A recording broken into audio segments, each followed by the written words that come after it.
Good morning বন্ধুরা, কেমন আছো? নিশ্চয়ই ভালো আছো, আর আমিও ভালো আছি। তো দেখো, আমাদের এইদিকে কিন্তু ধান সিদ্ধ করা হচ্ছে, আর আমি রান্না করার জন্য এখান থেকে কিছুটা সর্ষে গাছ নিয়ে নেব।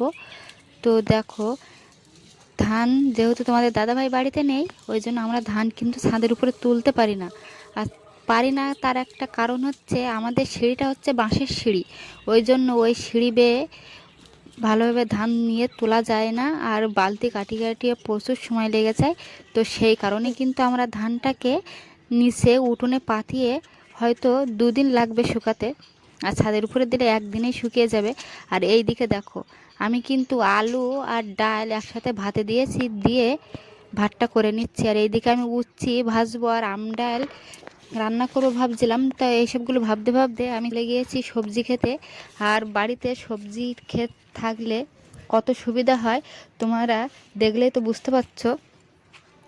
তো যে কটা উচ্ছে ছিল আমার, হয়তো ওই কটা উচ্ছিতে হতো না, যেহেতু উচ্ছি পোকা লেগে গেছে। তো ওই জন্য কাটতে কাটতে দেখতে পাচ্ছিলাম যে 2-3টি উচ্ছি নষ্ট হয়ে গেছে, তো একটু শর্ট হয়ে গেছিলো।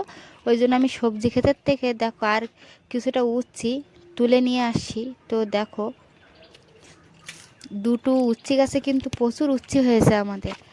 আর এভাবেই আমরা টুকটাক সবজি ক্ষেতের থেকে সবজি তুলে তুলে আমরা খাই। আর দেখো, এই দিকে কুমড়োগুলো দেখো কত বড় বড় হয়েছে।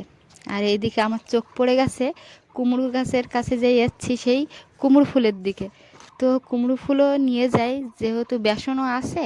কুমড়ো ফুল 1 পিস 2 পিস করে হলেও কিন্তু হয়ে যাবে, আর খেতেও কিন্তু খুব ভালোও লাগে। তো দেখো, আমি কি কি সবজি ক্ষেতের থেকে তুলে এনেছি তোমাদের একবার ভালো করে দেখায়।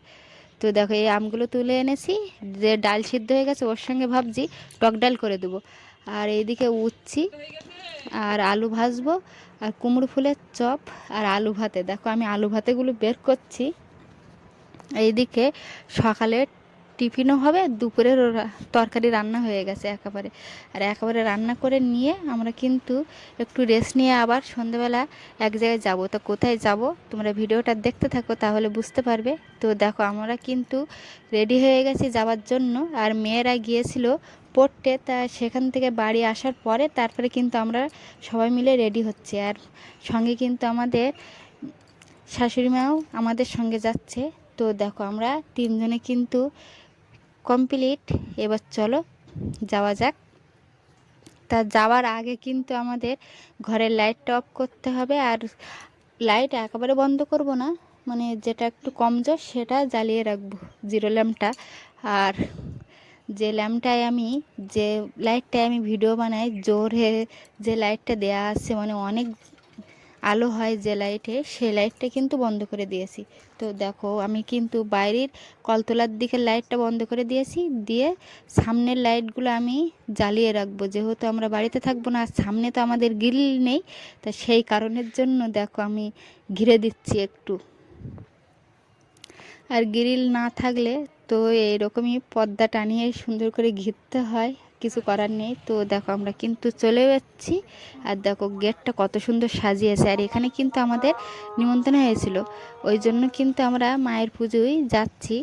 তো ওখানে কিন্তু খাওয়া দাওয়ারও ব্যবস্থা আছে। আর ওখানে কিন্তু আমাদের গ্রামের সবাই ওখানে যায়, আর খুব বড় করে অনুষ্ঠানটা হয়। তো ওখানে খাওয়া দাওয়ার ভিডিও তুলতে পারবো কি জানি না। দেখো, স্টেশনারির দোকানও বসেছে, আর মায়ের মুখটা একবার দেখে নাও। আর কত লোক হয়েছে দেখো। তো আমার ভিডিও কেমন লেগেছে অবশ্যই কমেন্টে জানাবে। টাটা বন্ধুরা।